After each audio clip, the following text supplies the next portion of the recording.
मस्तानी साहिबा यहाँ कैसे पंत? माँ साहब ने ही भेजा है इन्हें आज की महफिल से जाने।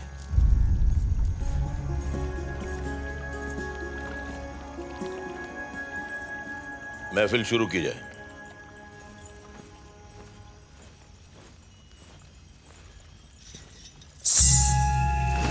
महफिल सजाने के बजाय इस तरह घुंघरू रखकर महफिल का अपमान कर रही हो तुम। हम महफिल का अपमान नहीं, अपना मान रख रहे हैं। कौन हो तुम? मस्तानी। बुंदेलखंड की सौगात है ये। पेशवा के पाड़वा के उत्सव में तो इसने 4 चांद लगा दिए थे। वो उत्सव था, ये महफिल है। और ये कोई नाचने वाली नहीं है, राजा छत्रसाल की बेटी है और इस वक्त पेशवा की मेहमान है। लगता है ये मेहमान कुछ ज्यादा ही खास है। खास है प्रतिनिधि। इनकी वजह से आज ये पेशवा जिंदा है और पेशवा की वजह से मराठा साम्राज्य जिंदा है। आला लक्षात। क्षमा सविश छत्रपति, इनको यहां से जाने की आज्ञा दीजिए। इनकी जगह इस महफिल में नहीं है। सही कह रहा है पेशवा। तुमने पेशवा की जान बचाई है, बदले में हम तुम्हें क्या दे सकते हैं? अगर हमने मांग भी लिया तो आप दे नहीं सकेंगे छत्रपति। ऐसा क्या है जो एक छत्रपति नहीं दे सकते? पेशवा।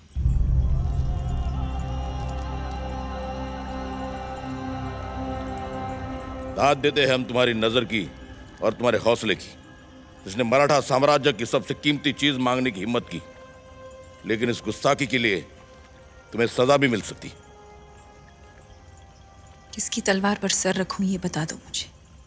इश्क करना अगर खता है तो सजा दो मुझे।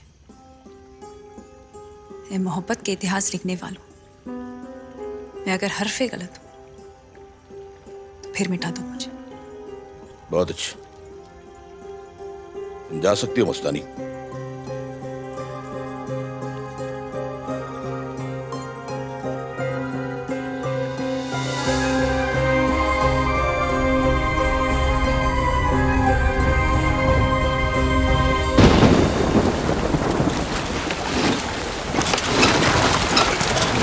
नाव को मत बांधो, हम उस पार जाएंगे।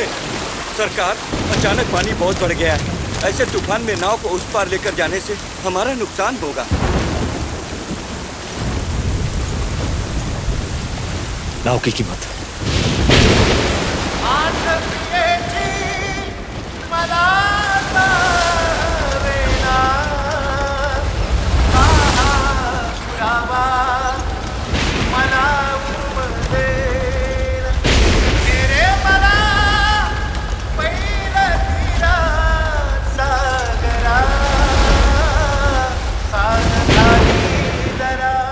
नहीं, ये तूफान थमेगा भाई साहब। चलिए वापस चलते हैं बुंदेलखंड। और वैसे भी हमें यहाँ के क्या मिला है?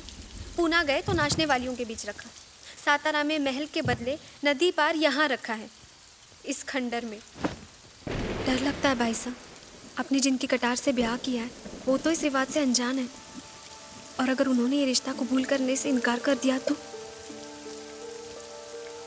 हम भी तो देखें अपने इश्क का असर।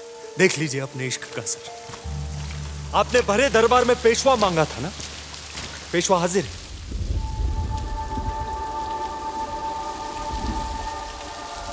मानना पड़ेगा मस्तानी साहब, जिस रिवाज से, जिस रिश्ते से हम अनजान थे, उसके लिए आप अपना सब कुछ छोड़कर चली गई। क्या है इस दीवानगी की वजह? इश्क। जो तूफानी दरिया से बगावत कर जाए वो इश्क। भरे दरबार में जो दुनिया से लड़ जाए वो इश्क। जो महबूब को देखे तो खुदा को भूल जाए वो इश्क। ये समाज, ये शनियारवाड़ा आपको कभी नहीं अपनाएगा। हमारे साथ इश्क मतलब अंगारों पर चलना होगा। कबूल है। हमारी पत्नी है काशी। हम आपको पहली पत्नी का दर्जा कभी नहीं दे सकते। हम सिर्फ आपके कभी नहीं हो सकते। कबूल है। हमारा नाम अपने नाम से जोड़कर आपको बदनामी के अलावा और कुछ नहीं मिलेगा। कबूल है।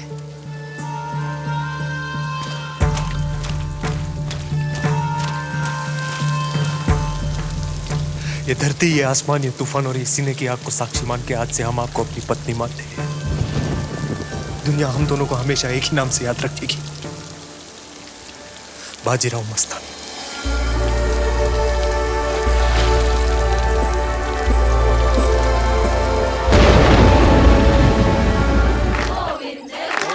मुहूर्त निकला जा रहा है, जल्दी करिए।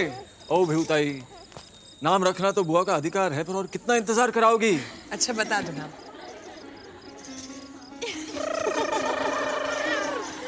हाँ तो बताइए, क्या नाम रखा आपने?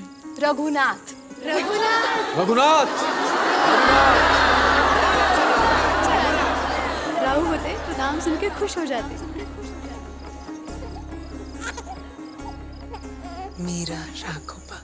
अच्छा नाम रखा है माँ साहब।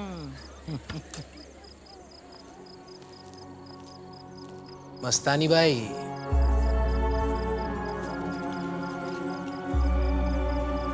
आइए आइए, सही मौका ढूंढ कर आइए आप। आइए, बहुत खुशी हुई आपसे मिलकर। माँ साहब, कोई इंसान इतना कैसे गिर सकता है कि बार बार अपना अपमान करवाने खुद चौखट पर आ जाए? चौखट भी अपनी और लोग भी अपने। अपनों से अपमान का डर कैसा? हम तो राव के बेटे को आशीर्वाद देने आए। आशीर्वाद देने आई हो या रिश्तों की भीख मांगने आई हो? राव की गैर मौजूदगी में हम बच्चे के लिए सौगात लेकर आए हैं। खुशामद करके पेशवा परिवार में शामिल होना ही था तो केसरिया रंग के कपड़े ले आती। सौगात में ये हरे रंग का विष लाने की क्या जरूरत थी? ये सच है कि हर धर्म ने एक रंग को चुन लिया है, पर रंग का तो कोई धर्म नहीं होता। हाँ, कभी कभी इंसान का मन काला जरूर हो जाता है, जो उसे रंग में भी धर्म दिखाई देता है। राव देव चिमा जी, किसके मुंह लग रहे हो?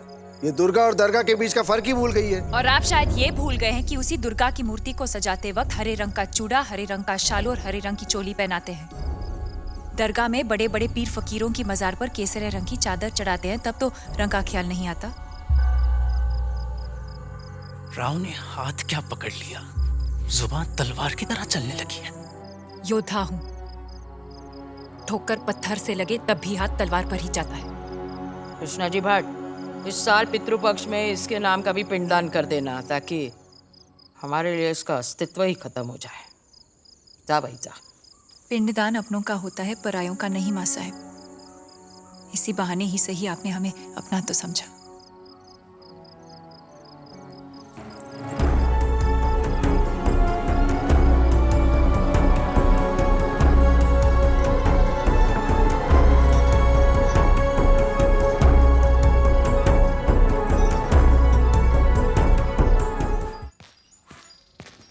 कमाल है, पाड़वा के दिन लोग दीप जलाते हैं, तुम बुझा रही हो। अपने अपने आने की खबर नहीं दी। खबर क्या देनी, हम अभी भी पेशवा हैं। नहीं म्हणजे इतने दिनों से आए नहीं ना आप। जग में खो जाने वाले तो कभी कभी मिल भी जाते हैं, लेकिन जो अपने ही घर के आंगन में खो जाए वो इतनी आसानी से नहीं मिलता। असो, युद्ध पर जा रहे हैं, आरती नहीं उतारोगी? तुम घर की बड़ी बहू हो। साजो श्रृंगार से तो लगते ही हैं। ये सुदासी, जरा आरती की थाली लेकर आना। या बसा। हमने तुम्हें अकेला कर दिया ना काशी। अकेले कहाँ श्रीमंत, दिन भर इस पूरे शनिवार वाड़ा के काम को संभालते हैं और शाम को राघोबा को लेकर कीर्तन सुनने जाते हैं। कल तो स्वामी जी बड़ी अच्छी अच्छी बातें सुना रहे थे, आपको भी सुनाते या नहीं थे? बसा।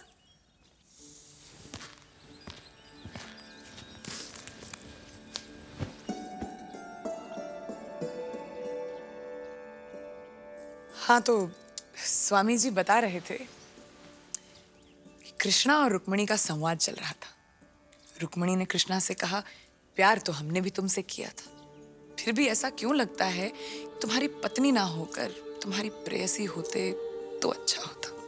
क्यों? कृष्णा ने भी यही सवाल किया, क्यों? रुक्मिणी ने कहा, पति पत्नी का रिश्ता चाहे जितना भी गहरा क्यों ना हो, लोग तो प्रेयसी को ही याद रखते हैं। राधे कृष्ण राधे कृष्ण राधे कृष्ण। काशी, तुम हमारे लिए उतनी ही प्रिय हो जितनी की मस्तानी। कृष्णा ने भी यही कहा था।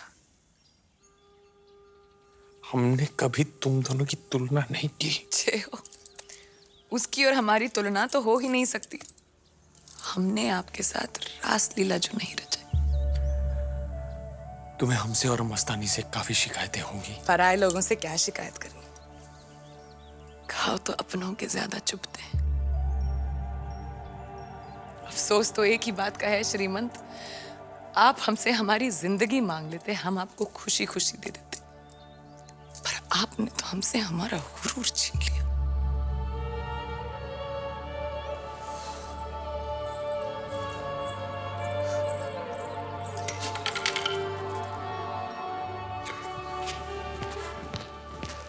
हमारी वजह से अगर तुम्हें कोई दुख पहुंचा है, जो भी सजा देना चाहो हम हंसते हुए ले लेंगे। सजा? नहीं, आज तो हम आपको खुशी देंगे। मर जाए। आज के बाद आप इस कमरे में फिर कभी नहीं आएंगे राम।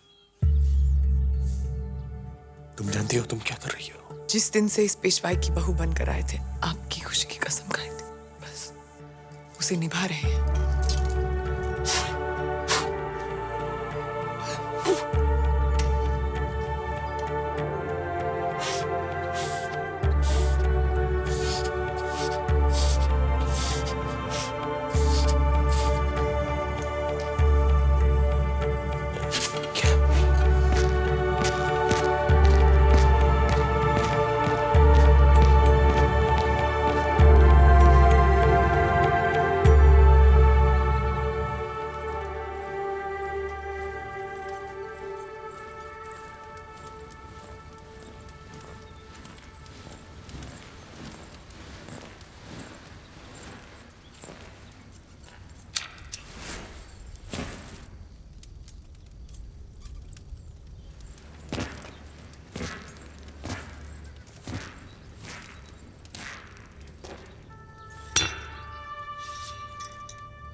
हर हर महादेव।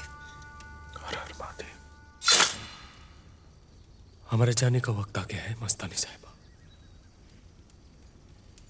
हम फिर मिलने का इंतजार करेंगे। अब हम उस दिन मिलेंगे जिस दिन आसमान में डूबता हुआ सूरज होगा और खिलता हुआ चांद। उस दिन आसमान अपना रंग बदलेगा, अरमानों की आंधी चलेगी, गरजते हुए बादल होंगे, सूखे पत्तों की सरसराहट होगी और बेवक्त की बारिश। ना तो हमारे बीच मजहब की बेड़ियां होंगी, ना रिश्तों का बंधन होगी, तो बस एक आग मोहब्बत की। उस दिन हम हमेशा के लिए एक हो